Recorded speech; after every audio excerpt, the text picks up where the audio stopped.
y a quelques années, personne ne connaissait CMF. Et aujourd'hui, cette marque créée par Nothing arrive à proposer des fonctionnalités que l'on retrouve uniquement sur des appareils beaucoup plus chers. Un boîtier avec une molette physique, une réduction de bruit active, du son haute résolution, une application complète. Mais est-ce qu'en 2026, les CMF restent une marque qui fait uniquement du rapport qualité-prix? Et pour répondre à cette question, j'ai testé les CMF Buds Pro 2. CMF est la sous-marque de Nothing. Son objectif est assez simple, reprendre l'esprit de Nothing avec un design différent, mais en gardant des prix beaucoup plus accessibles. Et c'est exactement ce qu'on retrouve avec ces Buds Pro 2. Ils ne cherchent pas à être des écouteurs chers, mais ils cherchent à donner une expérience premium sans atteindre les prix des AirPods Pro ou les Galaxy Buds. Le premier élément qui montre que CMF veut se différencier, c'est le boîtier. La majorité des écouteurs utilisent un boîtier classique. CMF ajoute un élément totalement différent, le Smart Dial. Cette molette permet de contrôler le volume, la lecture, la réduction de bruit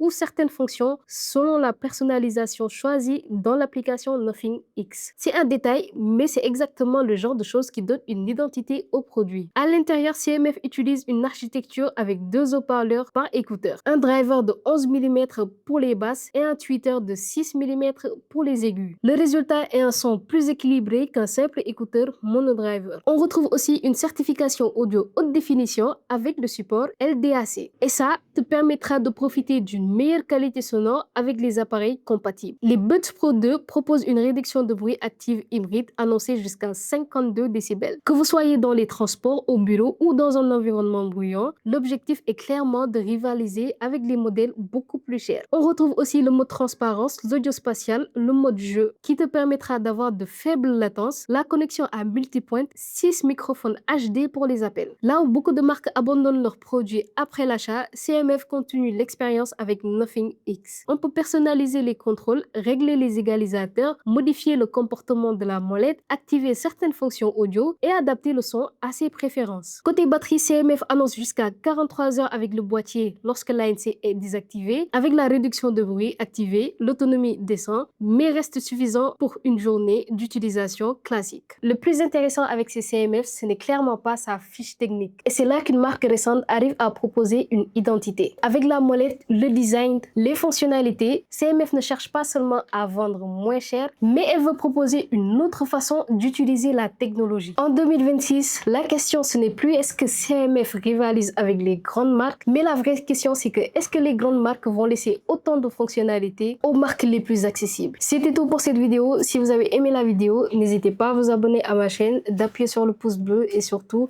de partager la vidéo. On se retrouve très prochainement pour une nouvelle vidéo. Peace.